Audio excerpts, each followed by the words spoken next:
Hey business people, it's me again, the business doctor, on another episode of the Business Clinic, right? Today I am going to be addressing something that you all have been doing that you really shouldn't be doing, but I just wanted to make sure that you mark the date. I'm telling you this on the 13th of April. You may not be watching this video on the 13th, but I recorded it for you on the 13th. Okay.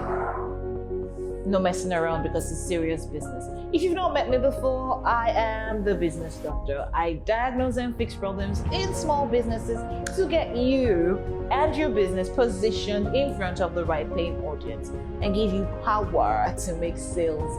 Okay, and that's where I'm coming on with this interesting topic. As a business owner, one thing that's on your mind is profit. You want to make profits. And you know that to make profit, you need to sell. But for you to sell, for you to make sales, somebody needs to buy, and that somebody is your customer. Now we know this. It sounds like an equation. Get the customer buys, you make sale, you make sale, you make profit. Ah, yes. But does it really happen like this? Does it just move on like that? If you're lucky, yes. But in other cases, you have to put in some work. Now, some of us business owners make this mistake, and I want to beg you, in whatever language you understand, please, Allah, s'il vous plaît, biko, ejo, don't do these three things. Never do these three things I'm going to talk about to your customers. So let's go. What's the first one? Stop making excuses. Do not make excuses for your customers. We just solved the equation, right? You need the customers to make sales, you need them to make purchases so that you can, generate revenue and then become profitable, and then you're making excuses to them. I mean, what are the worst excuses you've heard? I've heard things like, oh, I'm sorry, the POS is not working, the network. Okay, so the POS is not working or is dead, charge it. And if you already know that the POS sometimes will not work, make sure you have an alternative means to generate or collect your payments from the customer. So imagine you losing the sale, losing that. I mean, you've been praying and fasting for the sale. Then the customer comes. Then you don't get the money because what? The POS is not charged. Stop. Never make excuses to your customers. Remember, it's about you giving them the solutions to find a way around it. That's not the only kind of excuse you make. You know the one that you make, but please, before you open your mouth to make any excuse to your customer, think of what else could be done. Because you're making excuses, you're creating an alibi for the customer to go where else he'll not be hearing excuses. I hope you got that one like you really sunk him. That's point number one. Never make excuses to your customer.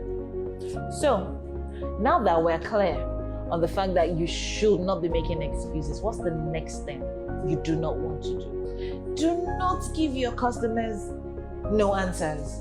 Like, do not. How does a customer come to your business, like he walks into your business, or he, slides into your DM, or, anywhere you put your contacts, and then you don't have answers? Why is this not working? You start. I'll give you a quick scenario. I'm going to save the airline. I won't mention their name, but one time I'm at the airport and there's flight cancellation, and I'm asking the ground staff, why is this cancellation? And she says, I don't know. I mean, like, at that point, all I see is somebody wearing the uniform outfit of that airline. So you're responsible. You should know. That's how it works, right? So please do not put your customers in that state where they look at you like, who's this person? Give answers. Never say you do not know, right? That's why you're in business. Got it? Point number 3. Never say this to your customers. Well, this should work. I think it should work. Are you thinking, or you're giving a solution? Remember, your product, your service is a vehicle that is transporting your customer from this point where they have this problem to this other point that you told them you would get them to. And then they come to you in between and they're asking you, well, I don't know, but I think it should work. It has to work. If you don't know if it should work, then don't be talking about the product with the customer. Really, there's some things, a lot of things that frustrate customers, that frustrate them to the point where it makes them not want to buy, even when they should be buying. And you've worked so hard to put your business in the spotlight. You've worked so hard to come up with that product or service. So you do not want to work too hard to get your business out of the customer's sight. You don't want to put your business in the customer's blind spot or put yourself in a situation where your customers have to choose others over you. So remember, these 3 things: never tell your customers, never make excuses, never say to them, no answers. Like, don't give the impression like you don't know, you don't have answers. And most, what's the third one now that I said? Do not say to your customers, this should work. Because really, it should work. Yeah. So that's it on today's episode of the Business Clinic. Your customer is king. Your customers call the shots.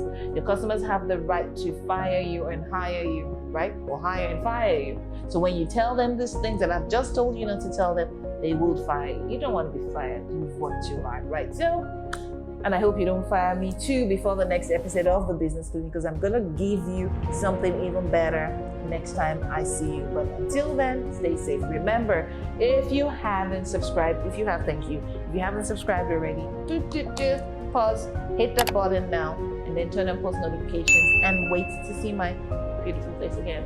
See you around.